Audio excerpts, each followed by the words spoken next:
So hello guys, welcome back to your YouTube channel Siddharth भैया। मैं हूं आपका अपना दोस्त और आज हम करने वाले हैं बेसिक सीरीज की एक और क्लास, एक और छोटी सी क्लास, है ना। देखो, बेसिक सीरीज के में आपका बहुत बहुत बेसिक सीरीज में आपका बहुत बहुत स्वागत करता हूं मैं। ठीक है, जिसमें आज जो है हमारी कुछ गलतियों की वजह से हमें पूरा चैप्टर वापस पढ़ना। ये हमने पूरा शूट कर लिया था और जब हमने देखा कि भाई हमने शूट कर लिया है तो हम जाके इस क्लिप्स को देखते और जहाँ पे हम देखा तो क्लिप थी ही नहीं, पूरा ब्लैंक हो गया था और हमने 1 घंटे की मेहनत बर्बाद कर दी। तो आप फिर से इसको शूट करते हैं, ठीक है, लेकिन अब वीडियो जो है छोटा रहेगा क्योंकि हमारे पास अभी इतना टाइम नहीं है कि हम उसको पूरा शूट कर सके। तो आज एक छोटा सा टॉपिक HCF वाला क्लियर करेंगे कि HCF वाले जितने भी टॉपिक है उसको क्लियर कर लेते हैं, ठीक है। LCM वाला हम लोग मे भी ट्राई करेंगे कि हम नेक्स्ट लेक्चर में करें, इस लेक्चर में पॉसिबल नहीं होगा।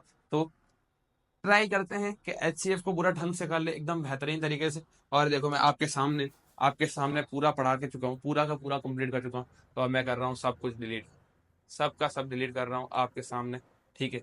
मेरे को मजा नहीं आएगा आपको ऐसे पढ़ाने में, पूरा नया वापस पढ़ेंगे। तो देखो बेटा, ये जब लिखवा था ये सब रिवीजन, ठीक है। देखो, HCF का मीनिंग, LCM हम लोग नेक्स्ट लेक्चर में करेंगे एज मच एज पॉसिबल। इसको आज में हम लोग यहीं पे करते हैं। तो देखो, HCF का मतलब क्या होता है। HCF का मतलब होता है हाईएस्ट कॉमन फैक्टर। भैया फैक्टर का मतलब तो बेटा, जिसने वीडियो नहीं देखी है ना, जाके पिछली वीडियो देख के आओ, बेसिक सीरीज की जो पहली वीडियो थी, ठीक है। वो पहली वीडियो देख के आओ, एकदम बेहतरीन तरीके से समझ आ जाएगा फैक्टर्स का मीनिंग क्या होता है। और जिसने फैक्टर सीख लिया ना उसको इतना अच्छे से समझ में आएगा पूरा लेक्चर। क्या बताऊं, देखो, जिसने फैक्टर सीख लिया। अब हाईएस्ट कॉमन फैक्टर का, या फिर हम लोग HCF को एक दूसरा नाम से बुलाते हैं जिसको हम लोग बोलते हैं GCD। GCD का मतलब क्या, greatest common divisor, greatest common divisor, ठीक है। तो HCF क्या है, कैसे है, वो समझते हैं, लेकिन उससे पहले हम एक बात समझते हैं कि प्राइम फैक्टराइजेशन जैसा एक वर्ड आता है। प्राइम फैक्टराइजेशन का एक वर्ड आता है, ठीक है। अब इस वर्ड की मीनिंग क्या होता है भैया, देखो देखो, सिंपल सी बात है। मैं बोल रहा हूँ, जिसने वीडियो नहीं देखा पिछला, जाके देख लो। डिस्क्रिप्शन में उसका लिंक दे दूंगा मैं वीडियो का, उससे पूरा देख लेना। प्राइम फैक्टराइजेशन का वर्ड टू वर्ड मीनिंग समझ में आ जाएगा। और जिनको इसी में समझना है तो बेटा जाके देख लो ना यार, क्या ही टाइम, कितना ही टाइम लगेगा, जाओ देख लो, है ना। ज्यादा लंबा नहीं, छोटा सा वीडियो, जाके देख लो। प्राइम फैक्टराइजेशन समझते हैं। तो जैसे मैंने कोई नंबर ले लिया, मान लिया 52, मैंने एक नंबर लिया है, ठीक है। उस 52 का जब मैं फैक्टराइजेशन करूंगा, ठीक है, मैंने किया इसका फैक्टराइजेशन, 2 जा 4, ठीक है। अरे 4 का है लिख दिया रे, ठीक है। कलर कलर, कौन सा कलर, देख, मैंने लिखा 2 जा 4, फिर 6 जा 12, ठीक है। फिर 2 से किया, 1 और 13 अंधेरा एंड देन 1। भैया ये क्या है। तो बेटा जब देख, जब जब मैंने क्या किया, मैंने जब इन नंबर्स का फैक्टराइजेशन किया, मैंने 52 का जब फैक्टराइजेशन किया, तो मुझे कुछ नंबर्स मिले। मैंने उस नंबर्स को समझा, उस नंबर को देखा और उसको समझा। क्या समझा भैया, तो देख क्या लिखा है, 2 × 2 × 30। कुछ ऐसा पैटर्न मिला मेरे को, कुछ ऐसा पैटर्न मिला। मैंने देखा कि भाई जो ये नंबर है वो तो प्राइम नंबर निकला, है ना। प्राइम नंबर ये 2 भी, 13 कौन सा नंबर है, 13 भी एक प्राइम नंबर है। अरे हाँ, लेकिन मैंने बोला क्या, कभी कभी हो जाता है, ऐसी गलती हो जाती है ना। प्राइम फैक्टराइजेशन में क्या कुछ होगा भाई ऐसा, ठीक है। तो मैंने उसको इग्नोर मार दिया। मैंने क्या कर दिया, मैंने उसको इग्नोर कर दिया। फिर मैंने एक और नंबर लिया। फिर मैंने सोचा यार, छोटे मोटे नंबर में शायद कहीं ना कहीं गड़बड़ हो जाती होगी, कुछ बड़ा नंबर लेके सोचते हैं। बड़ा नंबर 120, 120 नहीं मान लेते, ठीक है। 120 नहीं मान, 108 मान लेते, चल 108, ठीक है। मैंने 108 नंबर माना, मैंने एक नंबर माना। अब मैंने उस नंबर को क्या किया, मैंने उस नंबर के फैक्टर्स निकालते फैक्टर्स। 2 की टेबल से 5 एंड देन 454, एंड फिर से 2 से किया तो अरे 2, हाँ, 2 एंड 7 27। फिर 3 से किया, 3 से आया 9, फिर 3 से किया, फिर 3 से आया, फिर 3 एंड देन 1। मैंने क्या यार, इसमें भी बड़ी अजीब बात है, मैंने इधर भी पैटर्न नोटिस किया। मैंने क्या किया, जब भी मैंने 108 के फैक्टर्स लिखे, तो मुझे 2 × 2 मतलब 2 का स्क्वायर, 2 × 2 मतलब क्या, मुझे क्या मिला, 2 का स्क्वायर मिला, ठीक है। 2 का स्क्वायर इंटू 3 × 3 × 3 मतलब 3 का क्यूब। मैंने बोला यार, इस बार भी बड़ी अजीब बात है, हुआ हो तो रहा, हो क्या रहा। तो इसमें भी ये प्राइम नंबर आ रहा है, 3 भी प्राइम नंबर है। फिर मैंने ऐसे ही लगातार लगातार 4 5 क्वेश्चन ऐसे किए, 4 5, जैसे मैंने 108 109 का निकाला, 210 का निकाला, 515 का निकाला, 550 का निकाला। मैं कितना भी बड़ा नंबर ले रहा हूँ, मैं हर जगह नंबर ले रहा हूँ। और मेरे को हर नंबर में एक पैटर्न नहीं कि मेरा जो लेफ्ट हैंड साइड वाले जो नंबर्स आ रहे हैं, मेरे जो लेफ्ट हैंड साइड से मेरे को नंबर्स मिल रहे, वो सारे के सारे नंबर्स कौन से हैं? Prime number. तब मुझे पता चला, अच्छा यार इसका नाम प्राइम फैक्टराइजेशन क्यों रखा है, कि अगर मैं कोई भी कंपोजिट नंबर या फिर कुछ भी ले लूं, मैं दुनिया का कोई भी कंपोजिट नंबर ले लूं, मैंने इतना सोचा है कितना भी कंपोजिट नंबर बड़ा ले लिया, मैंने इतना बड़ा नंबर ले लिया, लेकिन जैसे ही मैं उसको फैक्टराइजेशन करता हूँ मेरे को सब मिलते क्या? प्राइम नंबर मिलते। क्या मिलते? Prime number. तो मुझे इसलिए पता चला कि इसका नाम प्राइम फैक्टराइजेशन क्यों रखा, क्योंकि इसमें हम लोग क्या मिलेगा, हर बार प्राइम नंबर ही मिलेगा। तो भैया ये तो छोटी सी बात थी, चलो इसमें तो कुछ नहीं, लेकिन अब हम जो मेन मुद्दा क्या कि भैया एच सी एफ के कैसे निकालते हैं? एचसीएफ का मतलब क्या? Highest common factor. Highest highest common highest common factor कैसे निकालते हैं? तो मैंने कुछ देर सोचा। मैंने सोचने से पहले पहले भाई भाई फैक्टर का मीनिंग क्लियर कर लेता हूँ। तो मैंने जाके एक वीडियो बनाया है, जो मैंने आपको लिंक डिस्क्रिप्शन में दे दिया, मैंने 2 बार बोलते, तीसरी बार बोला, जाके देख लो नया बेटा, फैक्टर का मीनिंग समझ में आ जाएगा। तो मैंने ले लिया एक नंबर 18। मैंने भैया बड़ी बड़ी बात है, अच्छा नंबर लिया। 18 नंबर क्या, एक फैक्टर निकाला, 1 हुआ, 2 हुआ, फिर मैंने और निकाला, 3 हुआ, ठीक है, और 6 हुआ, ठीक है, 6 हुआ, और कौन सा निकाला, फिर मेरा 9 हुआ, और देन 18। मैंने बोला ये क्या है सब? ठीक है, जिन्होंने नहीं देखा भाई, जिनको नहीं देखना हो यहाँ पे देख लो। ठीक है, तो मैंने सोचा ऐसा नंबर, ऐसे कौन कौन से नंबर है, 18 का मतलब फैक्टर्स का मतलब क्या, 18 को ऐसे कौन कौन से नंबर है जो 18 को डिवाइड कर सके। तो इस नंबर को कौन कौन डिवाइड कर सकता है? क्या 1 डिवाइड करेगा? हाँ भैया करेगा। क्या 2 करेगा? हाँ करेगा। 3 करेगा, 4 करेगा, 6 करेगा, 9 करेगा, 18 करेगा। मतलब जो 18 को डिवाइड कर सके, कोई भी नंबर अगर 18 को डिवाइड कर सकते तो उनको क्या बोलेंगे? 18 के फैक्टर से। क्या बोलेंगे? 18 के फैक्टर से। चलो इतनी बातें समझ आई। जरूरी क्या भैया 18? नहीं यार, अगर मैं ले लूँ 20 नंबर, मैं बोलूंगा 20 नंबर के फैक्टर्स बताओ, तो 20 का फैक्टर है 1, 2 है, हाँ भाई, 5 है, हाँ है, 4 है, हाँ है, क्या 10 है? हाँ बिल्कुल है, क्या 20 है? बिल्कुल है ना? तो ये क्या हो गया, जैसे 1 जो है वो 2 को 20 को डिवाइड करेगा, हाँ, 2 भी 20 को डिवाइड करेगा, बिल्कुल करेगा, 5 भी करेगा, हाँ, 4 भी करेगा, हाँ, 10 भी करेगा, हाँ, 20 भी करेगा, हाँ। तो ये सारे नंबर्स का मतलब क्या? तो जो नंबर 20 को डिवाइड कर सकते हैं, जो नंबर 20 को डिवाइड कर सकते हैं उनको क्या बोलेंगे? कि ये सारे नंबर्स कौन, क्या है? 20 के फैक्टर्स है। क्या है? 20 के फैक्टर। जब एक नंबर दूसरे नंबर को डिवाइड कर सके, तो उसे हम लोग बोलते हैं फैक्टर्स। जैसे 18 के फैक्टर्स क्या मतलब, 18 को कौन कौन डिवाइड कर सकता है? तो ये सारे नंबर्स क्या कर सकते हैं? 18 को डिवाइड कर सकते हैं। तो ये क्या होगा? इसके फैक्टर्स। 20 को कौन कौन डिवाइड कर सकता है? तो भाई 20 को ये सारे नंबर डिवाइड कर सकते हैं, तो ये हो गया 20 के फैक्टर्स।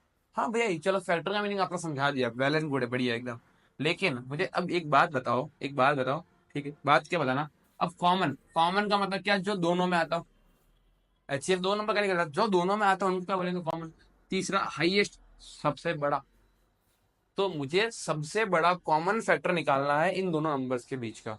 मुझे सबसे बड़ा फैक्टर निकालना है इन दोनों के बीच का। ठीक है, तो भाई सबसे बड़ा नंबर कौन सा? क्या 18 इसमें है? क्या इसमें है? नहीं है। क्या इसमें 20 इसमें है? नहीं है। तो नहीं है, नहीं है।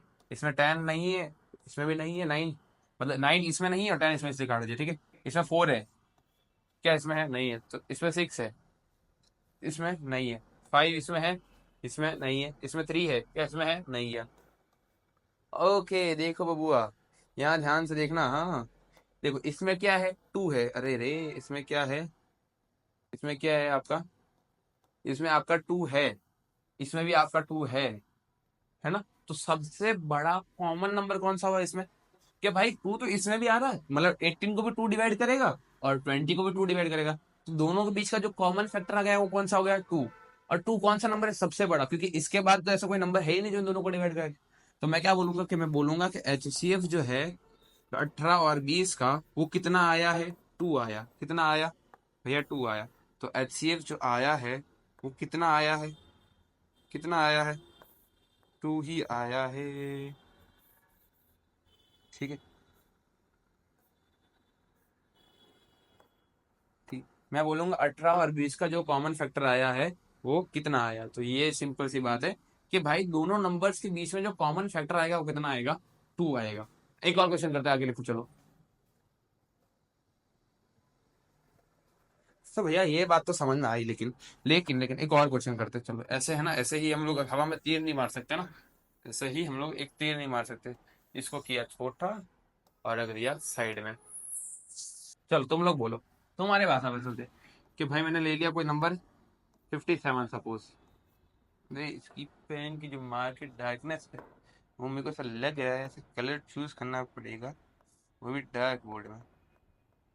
ठीक है, ठीक है, तो देखो मैंने नंबर ले लिया 57। मैंने कौन सा नंबर लिया? 57। मैंने इसको डिवाइड किया, मैंने इसको डिवाइड किया किससे? मैंने इसको किया 2 से। टेबल नहीं 2 से जाएगा, नहीं 3 से जाएगा, तो 3 से किया। 1 सा 3, 9 सा 19 आया भाई। 19 का तो 19 से जाएगा, सिंपल सी बात है, गया। ठीक है, 19 तो 19 से गया। दूसरा नंबर ले लेते हैं। कोई और नंबर बोलो रे, हाँ 190 ले लेते हैं। 190, 190। ठीक है, तो इसको किया मैंने डिवाइड। फिर मैं सोचने लगा किससे करूं, पहले 2 से करता हूँ। चलो 2 से किया तो मेरे को मिल जाए 9 सा 18 और बचा 95। फिर मैंने 5 के टेबल से किया, फिर मुझे इतना मिला 5 7 4 19 और लास्ट में 19 तो प्राइम नंबर है ही, तो मैंने इसको कर दिया, ये खत्म। अब एक बात नोटिस की मैंने, एक और बात नोटिस की। अब मैंने लिखे 57 के फैक्टर्स, तो मैंने लिख दिए 57 के फैक्टर्स। तो कितने होते हैं भैया? 57 के जो फैक्टर्स है वो 3 × 9 कितने हैं? 3 × 19। ठीक है, 3 × 19। ठीक है, तो चलो भैया ऐसा है। ठीक है, कितना किया मैंने? 190 के भी फैक्टर्स लिखे। फिर मैंने सोचा 190 के भी फैक्टर्स लिखने तो चाहिए, लिखने तो चाहिए, तो मैंने लिखे। तो 2 × 5 × 19। ओके, इतना किया। अब एक बात याद रखना, हमेशा याद रखना कि बबुआ ऐसा है कि सबसे बड़ा पैसा है। मुझे दिख रहा है नीचे 2 है, ऊपर नहीं है। ऊपर 3 है, नीचे नहीं है। 5 है, नहीं है, नीचे नहीं, ऊपर। खाली एक चीज कॉमन आ रही है, इसमें भी 19 आ रहा है। रे रे रे रे, क्या हो रहा है? ठीक है, मैंने क्या देखा, इसमें भी 19 आ रहा है, इसमें भी 19 आ रहा है। लेकिन उससे पहले हम लोग करते हैं, एक बात याद रखना। तो देखो, देखो क्या करना है, सिंपल सा। क्या इसमें 2 है, ऊपर वाले में नहीं है, तो क्या कर दो? मल्टीप्लाई बाय 2 की पावर 0। अगर कोई चीज नीचे दी गई है लेकिन ऊपर वाले में खाली है, तो वो नंबर लिख के उसकी पावर 0 लगा दो। भैया ऐसा क्यों किया? तो देख बबुआ, अगर कोई भी नंबर की पावर 0 लगाएगा तो वो कितना आएगा? हमेशा 1 आएगा। कितना आएगा? तो मैं 2 की पावर 0 लगा के 1 लिखूँ तो क्या ही फर्क पड़ता है? मैं कोई भी नंबर में वर्ल्ड मल्टीप्लाई करूँ, मुझे आना तो वही नंबर है। वैसे इधर देख 5 है, इधर नहीं है, तो क्या लिख दे? 5 की पावर 0 इंटू, यहाँ पे 3 है, यहाँ पे लिख दे 3 की पावर 0। ऐसा जरूर थोड़ी ऊपर नीचे जो भी है खाली खाली है वो लिख दिया। अब मुझे क्या फाइंड करना है? मुझे फाइंड करना HCF ऑफ किसका किसका? 57 का और 57 का और 57 का और 190 का, 190 और, ठीक है, उसका मुझे एलसीएम फाइंड करना है। ठीक है, तो पहले जितने भी नंबर लिख दे, 2 है, 3 है, 5 है, 19 है। तो 2 है, 3 है, 5 है और 19 है ना? लिख दिया, लिख दिया। अब याद रखना, HCF का मतलब क्या? HCF का मतलब क्या? Lowest power. HCF का मीनिंग होता है लोवेस्ट पावर। अब लोवेस्ट पावर का मतलब क्या? कि जब भी आप HCF निकालोगे, आप जब सारे नंबर्स लिखोगे, ठीक है, आप जब भी HCF निकालोगे और सारे नंबर्स लिखोगे, तो उन नंबर्स के अंदर जो नंबर्स है उसकी जो पावर रहेगी इन दोनों के अंदर, उनमें जो छोटी वाली पावर रहेगी वो हमें लिखना है। जैसे यहाँ के क्या, 2 की पावर कितनी? 1। ठीक है, यहाँ पे जो है, ठीक है मैं मान लेता हूँ, यहाँ पे 2 की पावर कितनी है? 1 है। यहाँ पे कितनी? 2 की पावर 0। तो छोटा कौन सा? 1 की 0। छोटा कौन सा? 0 की 1। 0 1 1 0 0 1। तो छोटा कौन सा गया? 0। 2 की पावर 0। यहाँ पे 3 की पावर 1, यहाँ पे 3 की पावर 0, कौन सा छोटा हुआ? 3 की पावर 0। 5 की पावर 1, 5 की पावर 0। 19 पावर 1, 19 पावर 1, दोनों में सेम है, तो 19 पावर 1। तो देखो ये 1 × 1, 5 की पावर 0 भी 1 इंटू 19 की पावर 1। ये तो सेम आ जाएगा 9, क्योंकि 1 का मल्टीप्लाई किसी में भी करो 19 आने वाला। तो मेरा जो HCF आया है, मेरा जो HCF आया है 57 और 190 का, वो कितना आया? 19। कितना आया है? 19। तो भैया बोलोगे यार बहुत लंबा चौड़ा है, कैसे करेंगे? तो देख बबुआ, ध्यान से सुन ले। ठीक है मेरी जान, यहाँ पे ध्यान से सुन ले। अगर तू ये करेगा ना, तो तेरे को LCF या LCM में प्रॉब्लम नहीं, मतलब HCF और LCM में तेरे को प्रॉब्लम नहीं आएगी। वरना क्या, अगर तू पहले तो एचसीएफ है, तू बोलेगा भैया यार एचसीएफ इतना आसान है यार, मैं क्या करूं। तो देख, तू पहले हाईएस्ट स्टैंडर्ड में आ चुका है। और बात दूसरी बात, अगर तू एचसीएफ और एलसीएम फाइंड कर रहा है, ठीक है, और तू सोच रहा है कि मैं एचसीएफ में, मुझे सिर्फ यही तो देखना कि भाई कौन सा नंबर कॉमन है ना, कौन सा नंबर कॉमन है, जो नंबर कॉमन है वो लिख देंगे। सही बात है, लिख दे, कोई बात नहीं। लेकिन ऐसा आ जाए कि 2 की पावर 5, 2 की पावर 7, तो यहाँ पे तो दो दो ढूंढता रह जाएगा, है ना। तो इससे अच्छा है कि हम लोग क्या करें, ये मेथड प्रेफर करें। और ये मेथड प्रेफर करने का रीजन बस इतना ही है कि तू अब हायर स्टैंडर्ड में आ चुका है, ठीक है मेरी जान। तो तू अब हायर स्टैंडर्ड वगैरह तू आ चुका है, तो तुझे तो करना पड़ेगा। सिंपल सा लॉजिक है बस। जो नीचे है उस पर ऊपर लगा के 0 लग दो। और फिर चल क्वेश्चन करते चल, डरता नहीं है सर। मैं ले लेता हूँ कोई नंबर 180 और 220। अब बोलोगे भैया बड़े हैवी हैवी नंबर लिए यार, 3 डिजिट वाले। अरे आपके भाई हैवी है, ठीक है, आपके भैया है वो हैवी है। मैंने 180 को किया पहले, मैंने 180 को किया पहले। तो 2 से कितना आएगा 90, फिर 2 से किया, फिर कितना आ जाएगा 4 सा 8, मतलब कितना 45। फिर किया 5 से, फिर कितना आया 9 सा 45। 3 से किया, 3 3 एंड 1। यहाँ पे मैंने 220 का किया, चलो 220 इंटू 2 की टेबल से 110।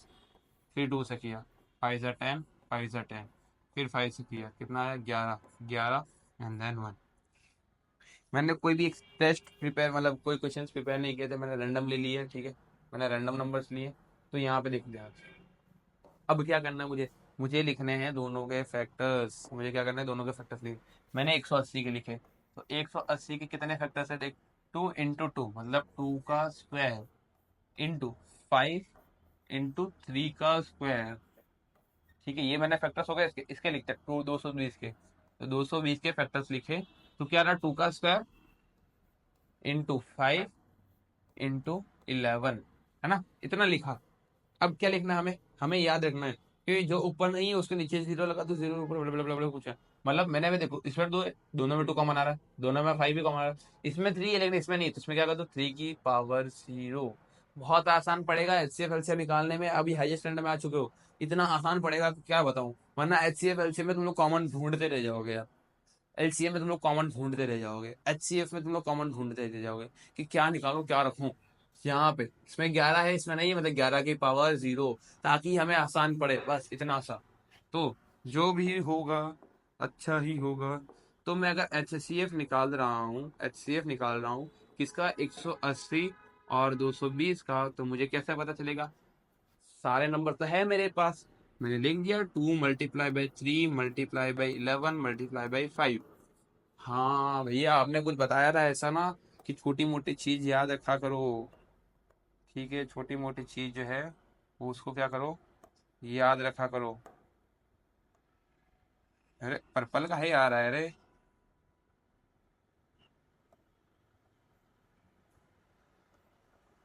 ओके ठीक है। तो भैया आपने बताया था कि जब भी एच निकालेंगे तो उसमें रहेगी लोवेस्ट पावर, कौन सी पावर, तो भैया लोवेस्ट पावर। ठीक है, सॉरी गाइस, यहाँ पे जो है हमारी फिर से मोबाइल हीटिंग की वजह से क्लिप बंद हो गई थी, तो हम इसको वापस रिस्टार्ट करते हैं, ठीक है। तो यहाँ पे देखो, अब क्या हमने क्या सीखा, कौन सी पावर लोवेस्ट पावर, एचसीएफ में कौन सी पावर छोटी वाली पावर। तो देखो 2 की सबसे छोटी पावर कौन सा, 2 की पावर दोनों सेम है, मतलब 2 का स्क्वायर लगेगा। 3 की पावर, यहाँ पे देखो 3 की पावर 0, 3 की पावर 2, कौन सा छोटा होता है, 0 छोटा होता है कि 2 छोटा होता है। 0 छोटा, ऑब्वियसली बात है, 3 की पावर 0। 11 की पावर 1 और 11 की पावर 0, कौन सा छोटा था। भैया 1 छोटा ही आता है, 0 होता है, कंफ्यूजन तो बहुत है, अरे यार 1 से पहले क्या आता है, 0 आता है। तो 11 की पावर 0 मतलब छोटा वाला नंबर 0। 5 की पावर दोनों में सेम है, यहाँ पे भी 1 है, यहाँ पे भी 1 है, तो 5 की पावर 1। तो 2 का स्क्वायर 4। 3 की पावर 0 1 होता है, 11 की पावर 0 भी 1 होता है, लिख देते, फिर भी क्या कर देते, लिख देते। और 5 की पावर 1 मतलब 5। अब 4 1 सा 4, 4 1 सा 4, 4 लिख दिया इंटू 5। ठीक है, अब 5 4 सा 20, मतलब क्या कि आपका जो एच सी एफ आया है, आपका जो एच सी एफ आया है 120 और 220, 180 और 220 का, वो कितना है, 20 नंबर। मतलब क्या, 20 एक ऐसा सबसे बड़ा नंबर है, 20 एक ऐसा सबसे बड़ा नंबर है जो 180 को भी डिवाइड करेगा और 220 को भी डिवाइड करेगा। इससे बड़ा कोई दूसरा नंबर नहीं होगा। मतलब क्या, 20 एक ऐसा सबसे बड़ा नंबर है जो 180 को भी डिवाइड करेगा और 220 को भी डिवाइड करेगा। ठीक है, फिर से बोल देता हूँ, 120 एक ऐसा नंबर है जो 180 को भी डिवाइड करेगा और 220 को भी डिवाइड करेगा। भैया अब एक ऐसा क्वेश्चन ला के दिखाओ जिसमें मजा आ जाए करने में। तो देख बेटा, मैं मान लेता हूँ मेरे पास एक है ए, जिसका है ए स्क्वायर वाई क्यूब, और जो दूसरा बी नंबर है वो है एक्स क्यूब वाई स्क्वायर, है ना। भैया ये एबीसीडी कहाँ से डाल दिया आपने, है भैया, ये एबीसीडी कहाँ से ला रहे हो आप एबीसीडी नहीं ला सकते। ठीक है, मैथ्स में 1 2 3 चलता है, एबीसीडी का नहीं है। तो मुझे बताओ कि एचसीएफ, मुझे बताओ कि जो एचसीएफ होगा, मतलब मेरा जो एचसीएफ होगा किसका, ए और बी का, वो कितना होगा। ठीक है भैया, यार एचसीएफ नंबर्स का निकलता है, तुम लोग क्या लाते हो एक्स वाई जेड। तो देख बेटा, कुछ नहीं, एक्स और वाई दो ही कंपोनेंट है, तो लिख दे एक्स और वाई दो ही कंपोनेंट, है ना। पावर कौन सी छोटी, 3 की 2, 3 की 2 छोटा कौन सा, क्या निकालना है, एचसीएफ, एचसीएफ पे कौन सी पावर, लोवेस्ट पावर, कौन सी पावर, लोवेस्ट पावर, एचसीएफ पे कौन सी पावर लोवेस्ट, 3 छोटा, 2 छोटा, 2 छोटा भैया, तो एक्स का स्क्वायर। यहाँ पे वाई में छोटा कौन सा, 3 की 2, 2, तो 3 की पावर 2। तो जो मेरा एचसीएफ निकला वो कितना निकला, एक्स स्क्वायर वाई स्क्वायर। बड़ा ही आसान है, खाली डरने की बात नहीं है। हम लोगों ने या फिर आप लोगों के जो नीचे डिस्क्रिप्शन लिंक में ना टेलीग्राम चैनल होगा मेरा, ठीक है, उस टेलीग्राम चैनल को ज्वाइन करो। वहां पे आपको एचसीएफ और एलसीएम निकालने की एक ही पीडीएफ मिलेगी, लेकिन आपको सिर्फ उन नंबर्स के एचसीएफ निकालना है, एलसीएम नहीं निकालना है। एलसीएम क्यों नहीं निकालना भैया, क्योंकि एलसीएम का वीडियो जब आएगा तब निकाल लेना, और आपको आता है तो बहुत अच्छी बात है। तो मैं भी इसी सेशन को कंटिन्यू नहीं कर सकते अब हम, अब आज के लिए हम लोग यहाँ पे दी एंड करने वाले हैं। तो आज के लिए इतना बहुत है, पर्याप्त है। आपने एचसीएफ एलसीएम सीख लिया, एंड मैं आपसे ना हाथ जोड़ के माफी मांगना चाहूंगा कि एक छोटा सा टॉपिक हुआ है, वो भी इतने दिनों के बाद आने के बाद भी। तो लेकिन अब से हम रेगुलर आएंगे, कंटिन्यू आएंगे, जहाँ पे आप अपना वेकेशन भी इंजॉय करोगे, थोड़ा बहुत उतना टाइम तो देंगे यार। और आप लोग क्या करोगे, पढ़ाई भी चालू कर दोगे, क्योंकि 10th स्टैंडर्ड है ना, 10th बोर्ड है। और टारगेट कितना है इस बार, 92 का या फिर 95 का, जल्दी से जल्दी कमेंट करके बताओ कि तुम्हारा 10th स्टैंडर्ड का टारगेट कितना है। ठीक है, आज के लिए इतना ही बहुत है। एक या दो और बेसिक के लेक्चर आएंगे, उसके बाद हम चैप्टर नंबर 1 चालू करने वाले हैं और बहुत अच्छे से प्रिपेयर करने वाले हैं। तो उसके लिए बहुत बहुत धन्यवाद आप लोगों का, and all the best for your. ठीक है, हाँ, जल्दी से डिस्क्रिप्शन लिंक में पहला वीडियो भी है, वो भी देखना, और टेलीग्राम चैनल है उसको भी ज्वाइन करो, ताकि आपको रेगुलरली पीडीएफ या फिर डीपीपीज मिलती है। Okay, all the best.